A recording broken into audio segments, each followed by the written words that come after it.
I think we're all set. Loaded.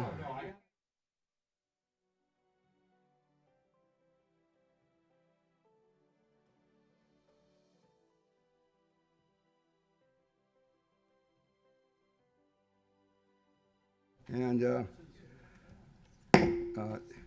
welcome. This is to the November 12th board workshop. And I think the first item that after I've called it to order, we're to order, is the topic of Holocaust education. And Dr. Melinda Lundy is here to share with us wisdom and empathy and prayers. So thank you very much. Why don't you come up to the rostrum and share with us information about a very important topic. Good afternoon. Thank you for the opportunity to share this information and also highlight some of the opportunities that are being offered in our schools for our teachers and students. So the statute has been in place for a number of years, since like the 1990s. But language in the statute is vague, which prompted a heightened awareness about how school districts are covering this important history of the Holocaust and to ensure that it's taught not as a separate subject in a particular grade level, but integrated across grade levels throughout the curriculum. What we're doing in Manatee County is partnering not only with the Florida Holocaust Museum, which is at the top of the list for the task force, for the state of Florida, but also two local organizations, one embracing our differences, and the other is the Jewish Federation of Sarasota and Manatee County. At the Florida Holocaust Museum, we have two critical partnerships, one with the curator of education and the director of research, and they are our critical contacts who are helping to facilitate not only the resources that are critically important for our teachers to know and understand, but how to get it to the desk level so it reaches our students as well. Our specialists, Katie Wald for high school and Tiffany Hoban for middle school, they are in close contact with the Holocaust Museum in Florida to identify resources and training and materials that would be most effective for our teachers, again, to make the greatest impact with our students. Our training efforts for this year started on September 11th with a District Professional Learning Wednesday. It was a first step for us to provide additional information through the Eyewitness Program. The Eyewitness Program is a free site. It provides insight on how teachers can use primary sources. The biggest thing about this site is the survivor accounts. So these are unedited, full-length interviews with survivors of the Holocaust and also witnesses of the genocide. Teachers were exposed to this. This is from the Shoah Foundation, and they were instrumental in helping to explain, again, the critical nature of how it's important, not only as a one and done in the 11th grade, but also integrated throughout elementary, middle, and high school. Teachers for this particular training were asked to complete a reflection on how they are implementing these resources in the classroom. Additional information was also provided to teachers about scheduling speakers and arranging a tour of the Holocaust Museum. Also, the trunks that you might see on your handout there, those teaching trunks have books, posters, DVDs, lesson plans that are all age and grade appropriate. So starting in the elementary grades and escalating up to the secondary schools for the sensitive nature of the topic. So the critical information, again, is not just taught in one grade level, but throughout the grades. Coming up on January 6th, which is our District In-Service Day, representatives from the Holocaust Museum will provide 4 training sessions for elementary, middle, and high school on a variety of topics that are grounded in Holocaust education. The elementary will focus on how to teach this delicate subject from an elementary perspective, building cultural sensitivity and the necessary background information. The middle and high schools will have a similar focus, but elevated to a secondary level in regard to historical background and teaching accurately and with sensitivity.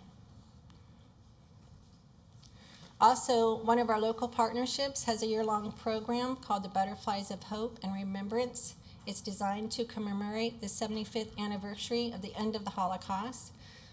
There are a series of local sessions, and I believe you do have a handout on these sessions that are being offered in our county.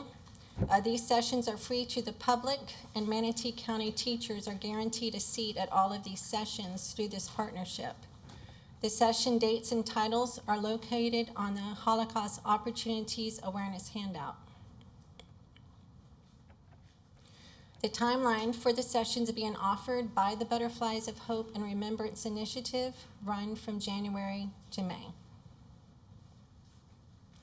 And in connection with the Butterflies of Hope and Remembrance, we are currently developing 3 sessions for our Manatee County teachers. This will be held at the Professional Support Center in the spring.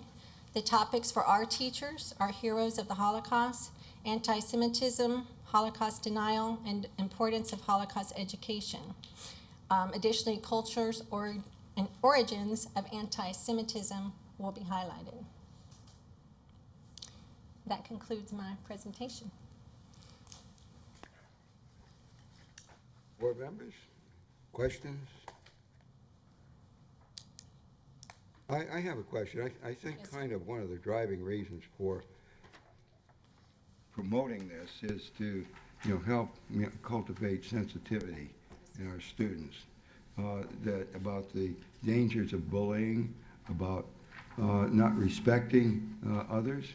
And I'm wondering, if that thread of thought, of developing, that thought throughout this, what can you go into it, or maybe these ladies can talk about that? That's a cultural need that we have throughout the world, and certainly in this country, that putting down other people doesn't make anybody good. And I'm wondering to what extent that theme really crosses through and underlies the whole purpose of this program.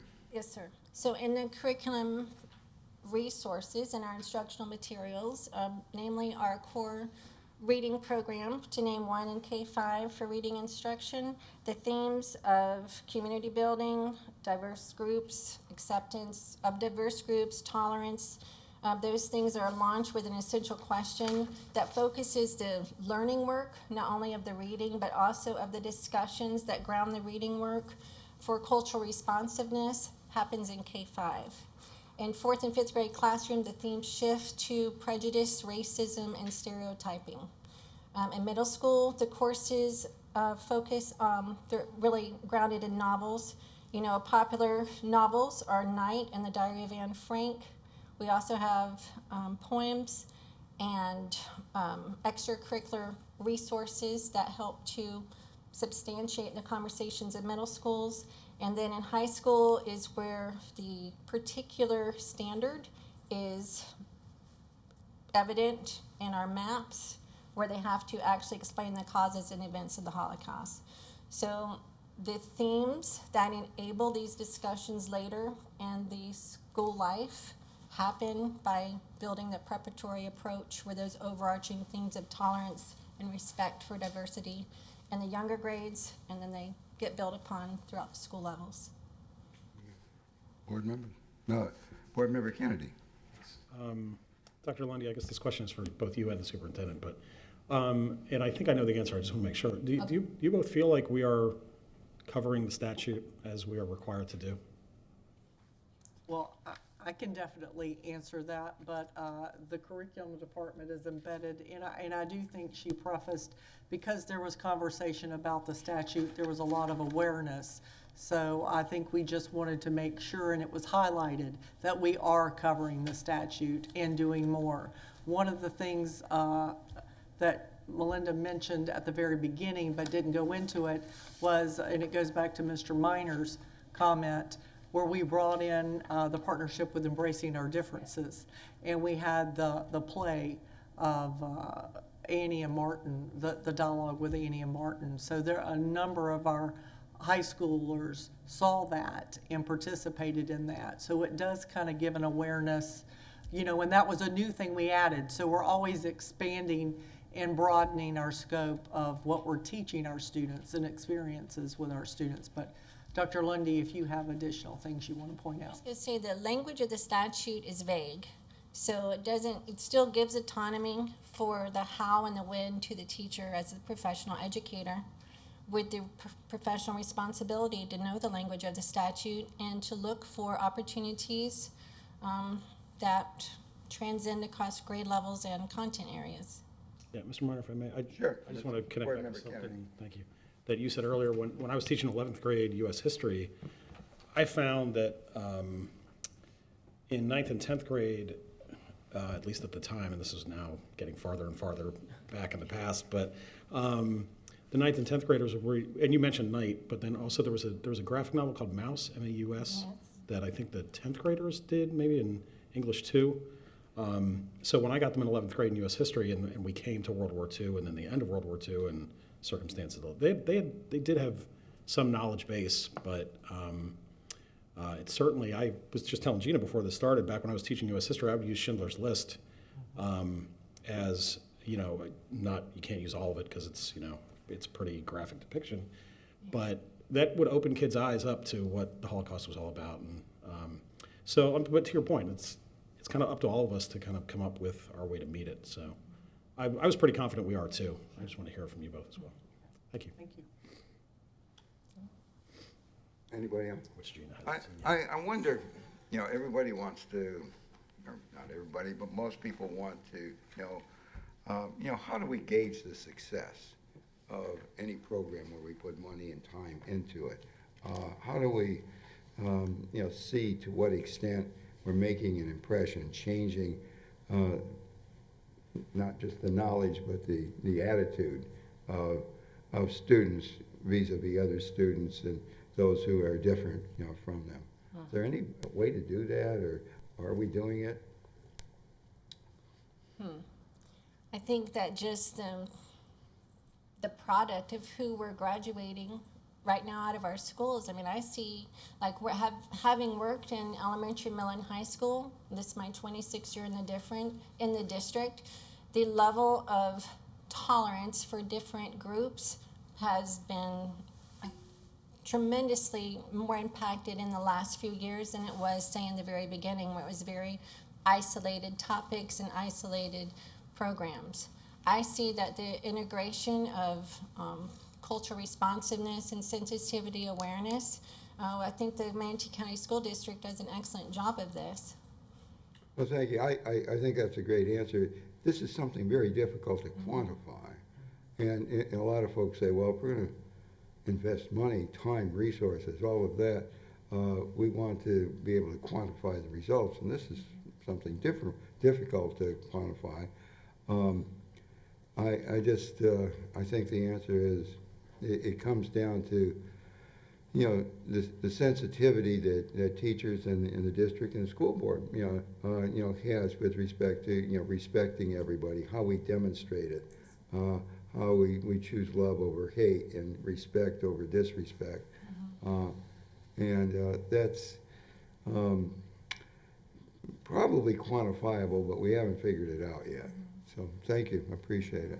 I just want to say the qualitative nature of it. If you visited, I would challenge someone who is asking questions like that to visit our schools and talk to the children. Go in at lunchtime and see the level of tolerance and respect and inclusiveness that our kids have for one another.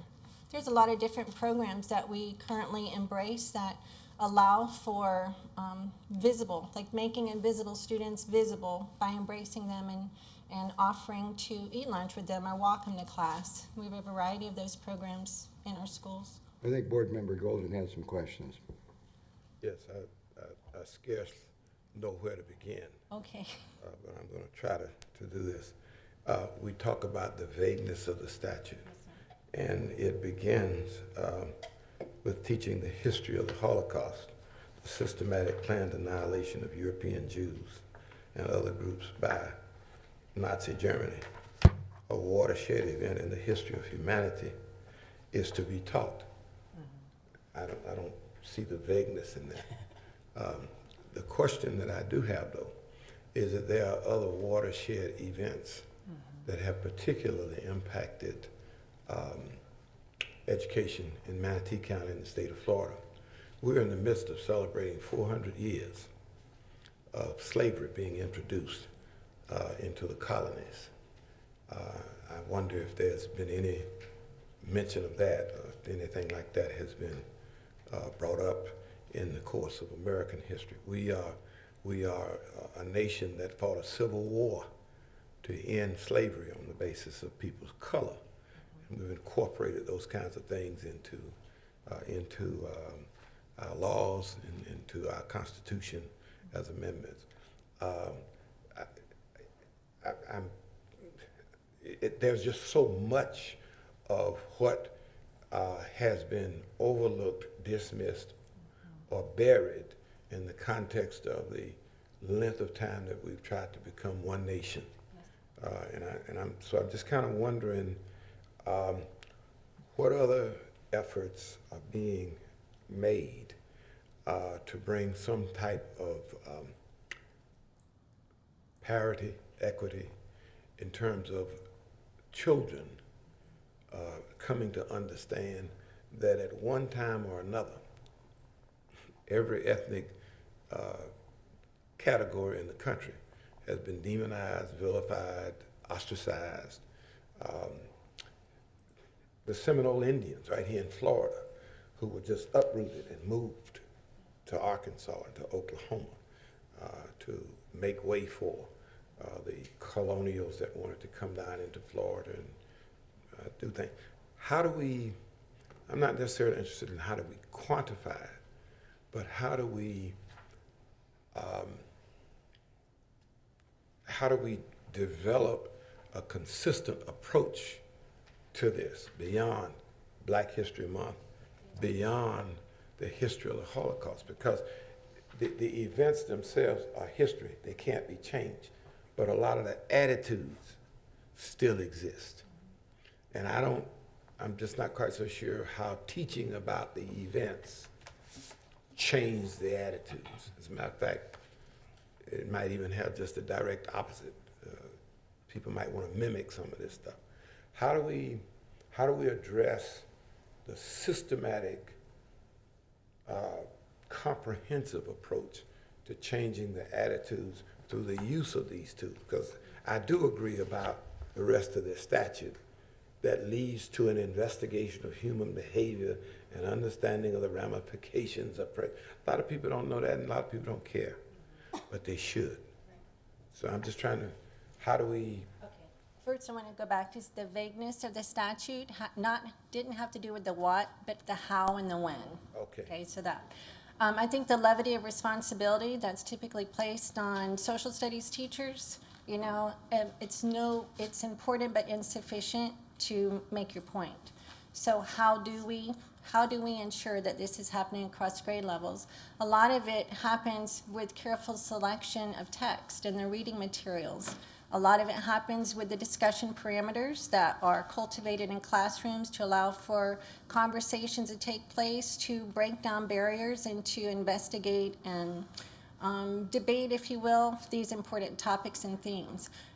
Again, you'd be pleasantly surprised if you were in a classroom, especially in the high school classrooms and middle school classrooms are starting to get there, but their level of understanding and their grasp of these important historical happenings and what they don't want for their generation, they can talk back to it just as good as any of us can. But I think it comes from not having an isolated area in our curriculum in our schools to approach these matters, but having an integrated across-curricular responsibility for all teachers. So I understand then that we can't quantify this, but how do we at least create some minimum standard of evidence of everything that you just said? I mean, because Black History Month transcends February, and yet I'm sure every school in this district is gonna do something to pay obeisance to that. How do I at least say that Black History Month is every month? Exactly. And how things have happened in the district. We've got birthdays of people from every month. How do we, what is the minimum standard? I guess that's what I mean. If we say we are committed to change, committed to changing the status quo, what would be the minimum standard as evidence of that?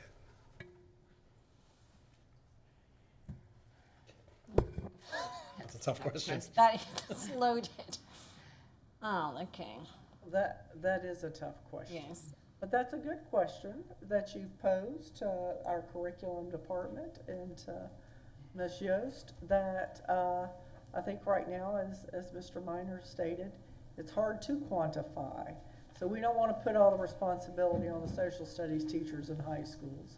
I think that's a good question that we can go back and how can we determine a measure that these lessons being taught are having an impact on our student society so that they understand and will make the future a better place. And as a suggestion, because part of what you have given me here is a document that says on January 6th, halfway through the school year, there's going to be a district in-service Holocaust education and awareness opportunity. And so that leaves September, October, November, December, and we come out in January to just deal with Holocaust education, and we won't come back even if we're lucky to next January. So that means that February, March, April, and May, so we miss out on, what's May? What is it, May? What is that month? No, not Memorial Day? No. Cinco de Mayo? Cinco de Mayo. Thank Oh, you. there you go. From the Jewish guy. Cinco de Mayo, right? Yeah. So, seriously, what I'm saying is that every month there is some part of our community that is lifted up, but not nearly as this. I've not heard a presentation here about Black History Month or Cinco de Mayo, other than the presentations that Mr. The public relations makes. This is an academic presentation. This is a presentation designed to impact minds. And so what I'm really asking is, how difficult will it be if we're really trying to lead our district into a new direction? How difficult will it be for women, for Hispanics, Asian Americans? I haven't even talked about the Japanese internment of World War II, which impacts us. So there are a lot of things, we talk about the Holocaust, but do we address at all the internment of Japanese people and the taking of their property in World War II? So are we going to really do something here, or are we just really We'll trying come to back and do 100 years on women's right to vote. How about that being the next? that would work. That would work. And that was after us, so it's okay. I wanted to also mention that January 6th isn't the first time this is happening. It's just an additional time it's happening, Okay. right? Because we've already had, like Ms. Saunders said, the letters to Ann and Martin. That was a play that happened early in the school year. We had our September 11th Professional Learning Wednesday. We have webinars that are embedded in our curriculum for our teachers. So this just happens to be a dedicated time and space for a large group. It doesn't mean that it's isolated to that group or it starts with that group. Right. Thank you. Thank you so much. Board Member Golden, those are great questions, and it's a very important issue. Okay, are we having more speakers on this, or that's it, I guess? Mr. Chairman? Yes, sir. Board Member Hopes. Oh, wait, I'm not finished. Wait. Dr. Lundy? The chair may have been come on finished, I'm not back. finished. Okay. Thank you. I appreciate the materials, but I think from many of the speakers, as you know, for the past couple of years, we've heard speakers on this topic. What I don't see is I don't see like specific content, specific topics that are covered, curriculum that runs. I'm very familiar with the organizations. I'm very familiar with their materials. I think the question is that the public is asking is what is actually taught? Do we have a core curriculum? Do we, for example, the Holocaust just wasn't about 6 million Jews being murdered. I mean, there were as many physically disabled, mentally ill that went to the gas chambers too. And so I guess what would probably help answer that question for many of the people that have spoke to us is what is the content? I mean, what is that base knowledge that we hope students attain by the time they graduate with regards to the Holocaust, both the factual aspects of it, as well as what the chair I think was getting at, which is, are we measuring empathy? Are we measuring emotional intelligence with our students? Do we have tools where after they participate in class exercises or reading materials, where we measure, is there a difference in empathy among our students once they go through this curriculum? And it may be something that we could integrate into whatever we have to do for the mental health and behavioral wellness. We are doing a that type thing. social emotional learning survey, but we do have curriculum maps that do specify the standards are being taught throughout. So Okay, we that'd be can helpful if you produce could those. share that So with Melinda, you us. could share that. But in terms of an exit survey, I think some of the points being brought, when we are teaching those novels or those curriculum ideas, if we did have some sort of exit to see the impact Well, of what it's. and because it does cross disciplines. I mean, in English, elementary school kids may read the Boy in the Striped Pajamas, and I'm sure there's discussions after they read the book, and so this how are our teachers documenting it? Because I suspect, as Mr. Kennedy mentioned, it's probably all over the place. I mean, it's probably in English classes, it's probably in social studies classes. It might even be in junior ROTC for all I know. I mean, it's probably all throughout, but it probably, because we're still not answering the question. We're talking about the partnerships, we're talking about the professional development, the in-servicing. We still haven't seen the core content that we're She'll send you the requiring. curriculum documents that has it, but those give specific addresses to the social studies teacher or the elementary teachers during their social studies lesson. And the reading list, it could be summer reading list for books, what in fifth grade, what are they reading that may actually have relevance to this? I could also provide you with the answers to the survey that we had to complete. Okay, that perfect. has that information. Yeah, and I think that might tie it up in a nice little package for the public that's interested in this. Thank you. May I ask, along that line, are there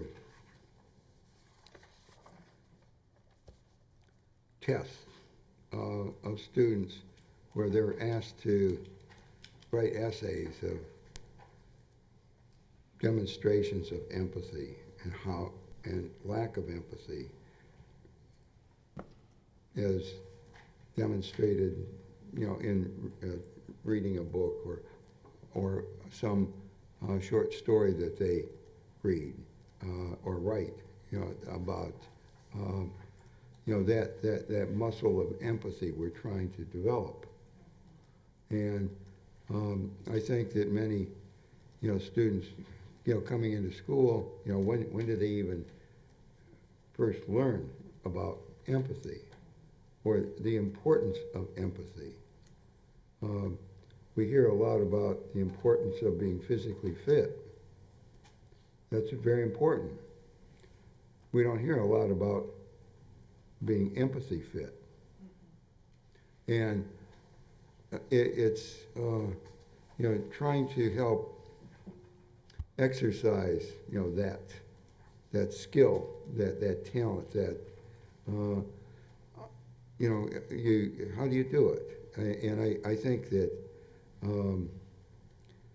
asking them to write about it, helps drive it home. I don't know to what extent we do that or ask that of students. what does the Holocaust say about the degree of empathy of citizens in Nazi Germany? You know, I think that the topic's used as a writing stimulus, but when you talk about grading, like, as far as the standards goes, the grade would be, you know, with an attention on the writing, the reading and writing standard grades. In regard to measuring empathy, the competencies that are embodied in the social and emotional learning areas, which we have a new coordinator for. Like, I could reach out to her to help address the measure of empathy. well, I guess in any writing, we're asking, if we ask a student to talk about a situation in their life, about empathy, and we're asking them to think about it and have emotions about it and communicate that. Now, I don't know if you can put it on an A through F, you know, standard, but you know, just the exercise of doing something like that, I believe, you know, helps build that student. And I'm just kind of throwing that out. I don't know to what extent we do that. I know in my own life, maybe the most valuable course I ever took was English 1 at my college. And when I started that class, you know, I thought I knew something about writing. And my professor started out telling me I didn't know anything about writing. and here I've been, you know, editor of this high school newspaper, extra courses, and he was right. You know, learning how to communicate, you know, with others and, you know, show emotion and describe emotion was something absent from my ability when I began that class. And so it was helpful to me as a person. I think it would be helpful to others in helping them become, you know, better persons as well. So, okay, well, you're great, and thank you very much, and I'm just throwing that out. Okay, we have, let's go to board member Golden, then go back to board member Hopes, and then. I've heard empathy Yes, sir. spoken of in the last few minutes. The definition of empathy is being able to put yourself in somebody else's shoes. And I feel pretty comfortable in asserting that the notion of empathy is not nearly as obvious in its application in the district as is the notion of sympathy. I don't want us to get confused about us becoming more sympathetic with the plight of people who have been hurt and harmed by the political discourse, the sociological climate, you name it. Because empathy requires you to put yourself in their place. And so I'm kind of concerned with how we are expected to develop a capacity of empathetic appreciation when the people that are teaching it and the people that are learning it are at best sympathetic, statistically. So I just wanted to clarify when we talk about empathy.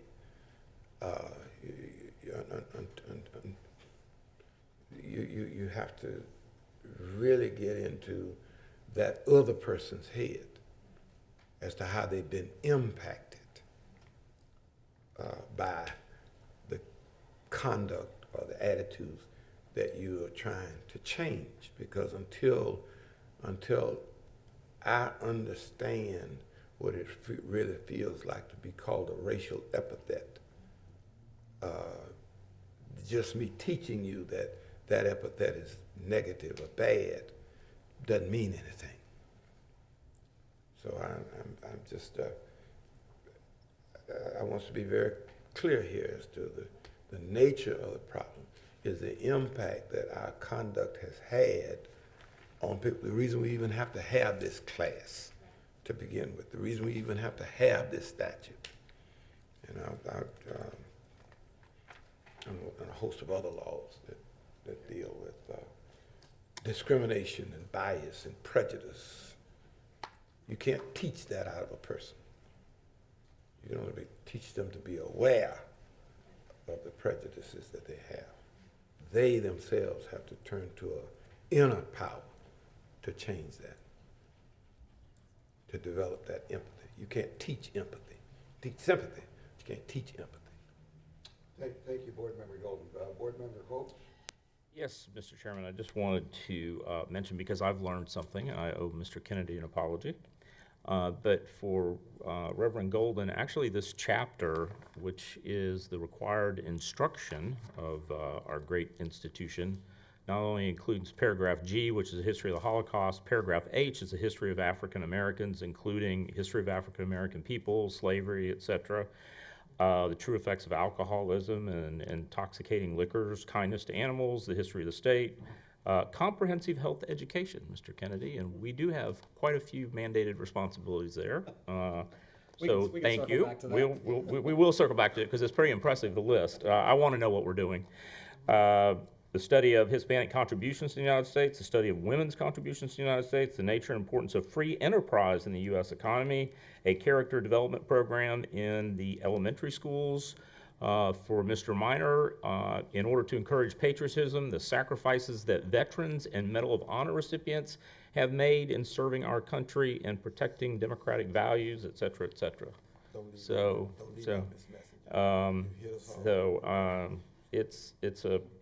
It's a pretty substantive chapter in state statutes that includes this one small topic among many others. So I'll thank Michelle again for ordering the 2019 copy of this for us. Thank you, Mr. Chairman. Okay, thank you, Board Member Hope. Any other? Thank you very much. Okay.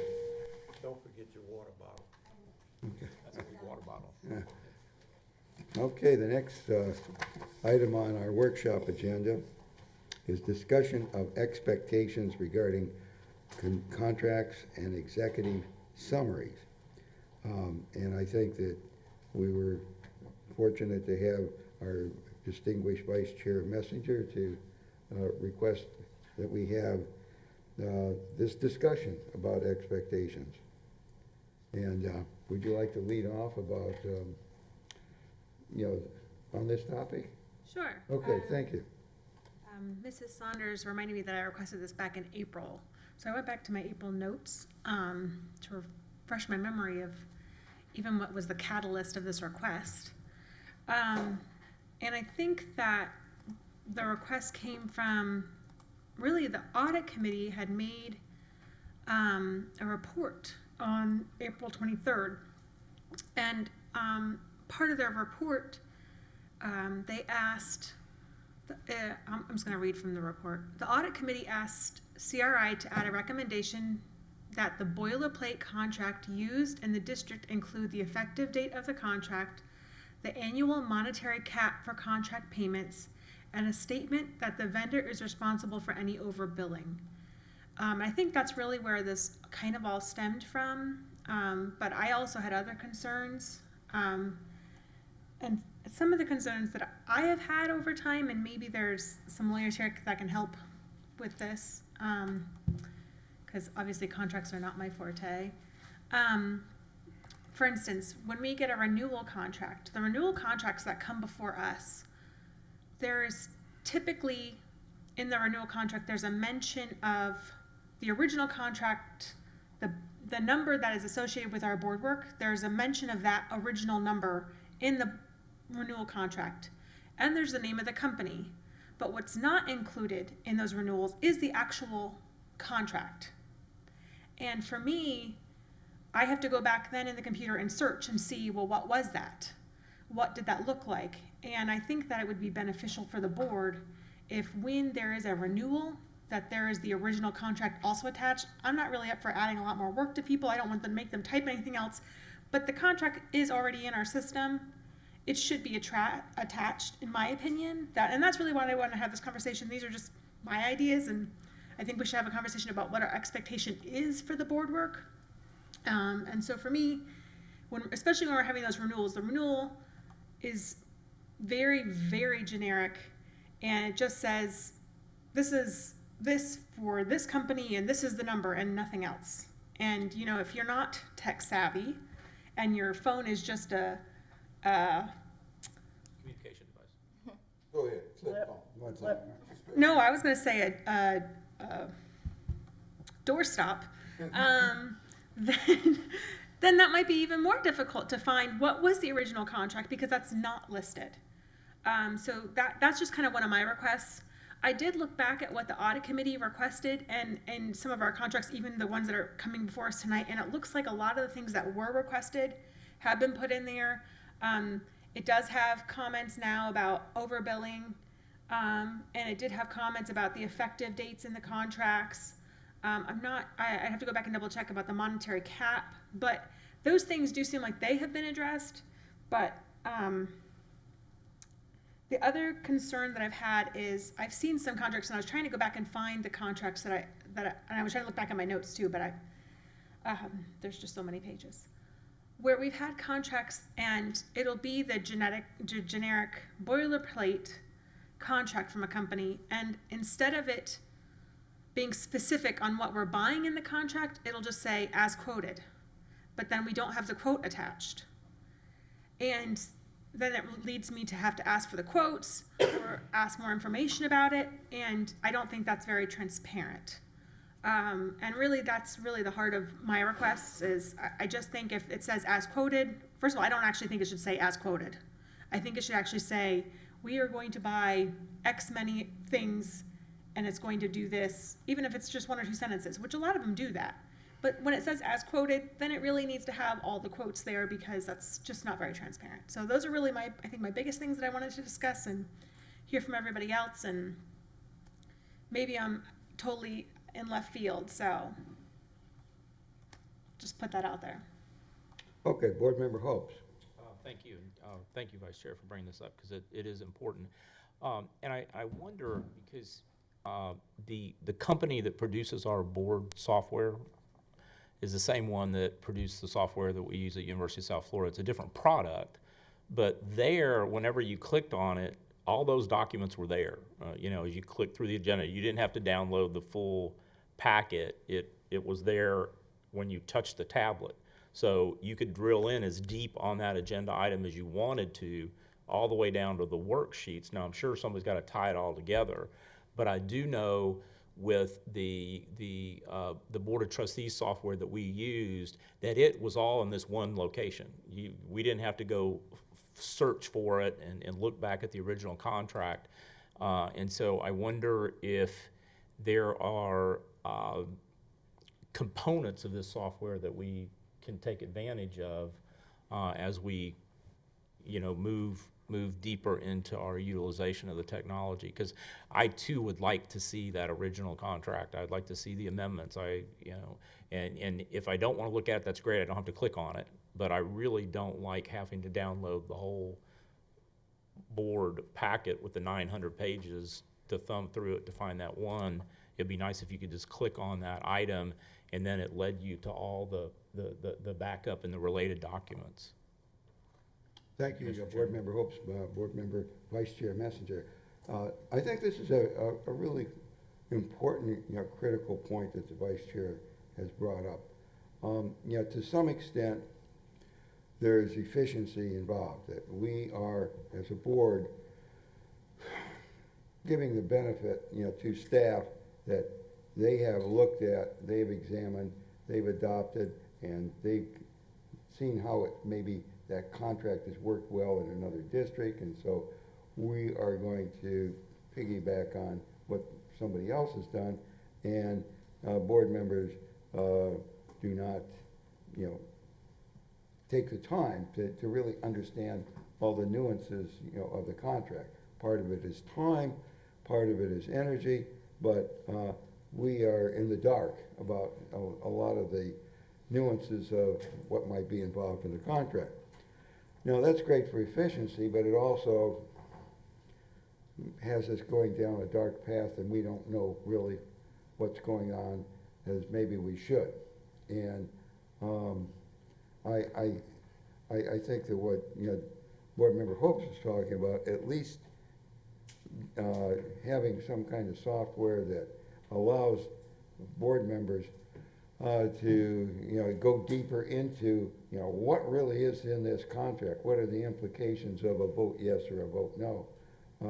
Gives us the opportunity, each person, to be a better board member and to ask questions. And I think that's been a problem for us in the past of not having that depth of information about our contracts. I think that the horror story of ERP is really I did not, and it was not brought to our attention about, oh geez, well we're taking somebody else's contract and we're going to do this, and we've learned from it. That's the nice thing. We don't do that, and we have people on board now who understand what we should be demanding in a contract concerning computer services, something that was really beyond my expertise, and we kind of went along, okay, staff saying, this is great and all that, and somebody else is doing it, and we're going to do their contract, and it hurt us tremendously, our credibility and financially. The nice thing I say again, I believe that we have jumped, past that, but it doesn't mean that we shouldn't remain vigilant in looking for this. What are the expectations? And we have a great staff. I am so proud of this district and the work that's going on, the progress we've made, particularly during the last couple of years. But it's this is a very, very complex business that we're responsible for, and the public in electing us has a right to expect that we understand what we're voting for and spending millions and millions of dollars. And so I think that we're getting a signal from the superintendent of total agreement and want to go that way, and we thank Vice Chair Messenger for bringing that topic up. Board Member Golden. Yes, sir. The only additional thing that I would want us to consider, number one, the specificity in the language. Renewal, modification, addition, and secondly, I would like that quantified. Is this a first renewal, a second renewal?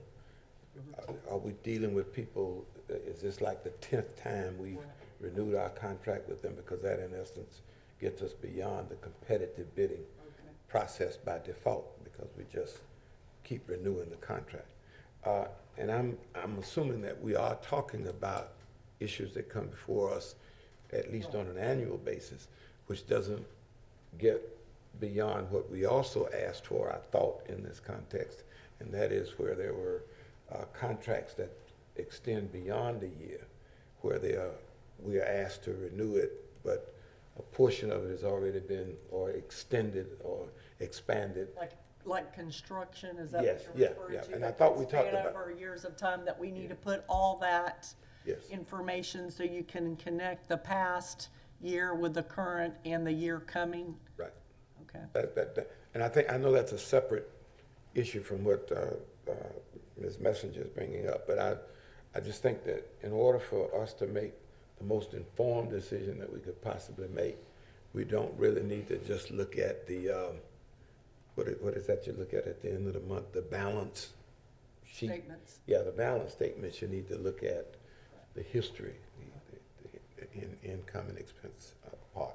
So that would help. This is an addition to, the third addition to the contract, or the fourth extension of that contract, or the second, modification. That would be a help. Okay, Vice Chair Messenger. So that was my spiel about contracts. I have one other thing about executive summaries, if you don't mind. Okay, sure. So,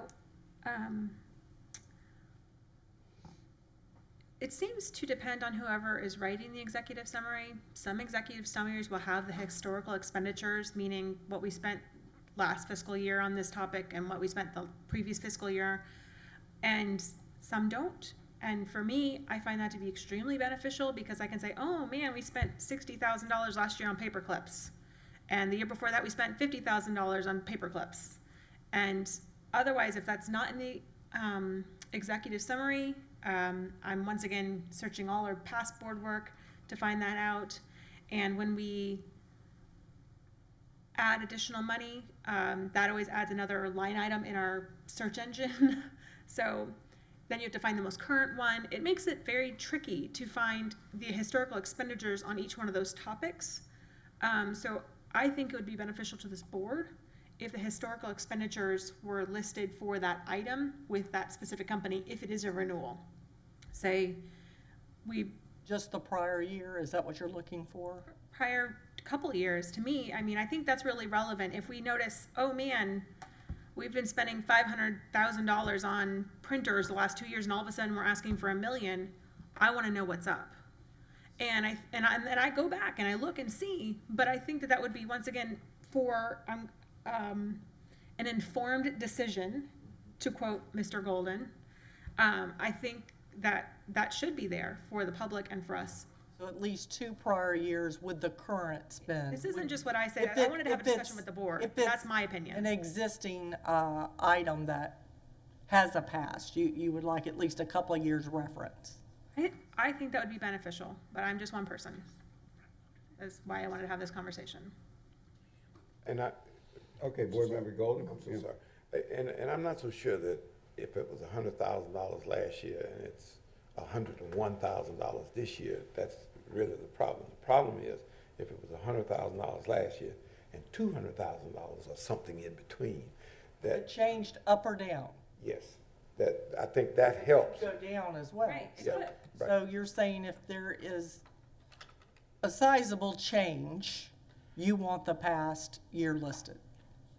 Well, that becomes very subjective when we say sizable. What we're really asking is. I'm giving you the last 2 years. Yeah. I'm- Well, Then you can draw conclusions if it's okay, that's fine. sizable or not. And none of these things are new. I mean, I've said them to you, I said them to Dr. Green. They're things that I believe that should be there. I just think that we as a board, we either agree on it or we don't, and that's fine. I just want to put it out there so that we have that conversation together. Okay. Any other comments on this? Our staff can easily implement those requests, so we'll, for the next board meeting in December, we'll make those changes. Thank you. Okay. I think that covers the business for this workshop, and the chair is going to adjourn this at this time at, what is this? Hold out for 4 Four- minutes. Okay, okay, we are adjourned. What? Public comment. Okay. I don't think she's here, though.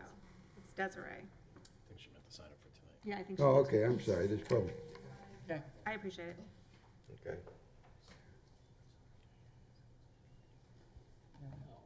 We're okay, Mr. Minor. She's not here. She's not here? Okay. No public comment coming forward. The chair will now officially adjourn the meeting. We are adjourned. Thank you very much. Thank you, audience. Okay. This has got to be a record.